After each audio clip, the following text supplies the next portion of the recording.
hard as nails and cold as ice. Exodus chapter 9, verse 12. And the Lord hardened Pharaoh's heart, and he did not listen to them, just as the Lord had spoken to Moses.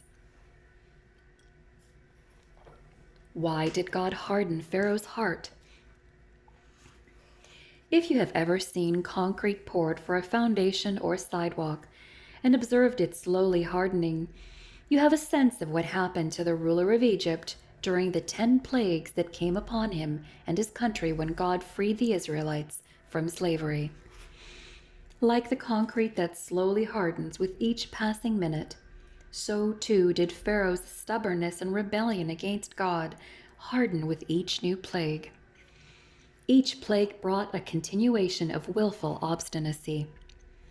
The amazing story of that deliverance and the miracles of the plagues is recorded in Exodus 7:14 through Exodus 12:36.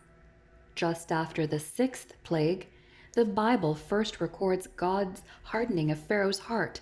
It is particularly perplexing because the Bible also says that the king hardened his own heart, stubbornly refusing God's wishes.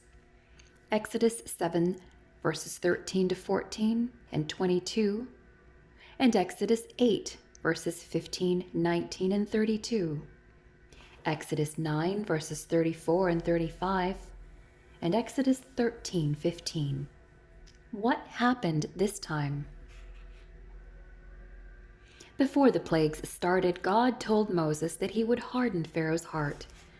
Read Exodus 4:21 and Exodus 7:3.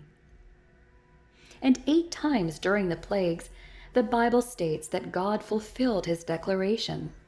In Exodus 9:12, Exodus 10:1, 20 and 27, Exodus 11:10, and Exodus 14, verses 4, 8, and 17. At first glance, we might wonder if God authors evil and then holds someone else responsible, but such is not the case. With each new plague, Pharaoh hardened his heart more against God. Rather than seeing God's miraculous works and repenting, he saw them and became more determined to reject God. Only then did God say, in effect, "Let it be so." God did not violate Pharaoh's moral freedom, nor did God cause Pharaoh to act contrary to his own desires or natural impulses. God finished what Pharaoh started, and God's hardening of Pharaoh's heart was an act of judgment that Pharaoh brought on himself for the mistreatment of the Hebrew slaves. It was not something that God did because he was fickle, impatient, or arbitrary. God sent the plagues on the Egyptians primarily to display his power so that all who saw it might believe in God. Refer to Exodus 6:7, Exodus 7:5, Exodus 9:16, Exodus 10, verses 1 and 2, Exodus 11:9, and Exodus 14, verses 4, 17, and 18.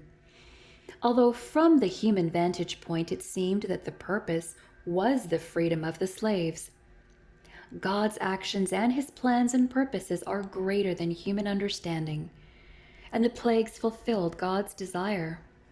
Pharaoh's own magicians recognized that God was behind the plagues, and when Israelites left Egypt, many other people accompanied them. Exodus 12:38. God did not manipulate Pharaoh and then punish him. Pharaoh retained his own accountability and responsibility. Just as Pharaoh was responsible for his actions and beliefs before God, so also are we.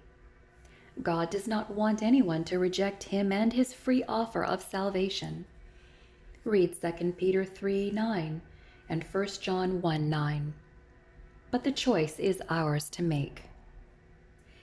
In his book, The Great Divorce, C.S. Lewis stated that ultimately there are only 2 kinds of people: those who say to God, "Thy will be done," and those to whom God will say, "Thy will be done." The latter was the case with Pharaoh. He rebelled and persisted in his rebellion and sin so much that God gave him the desire of his heart, his own destruction.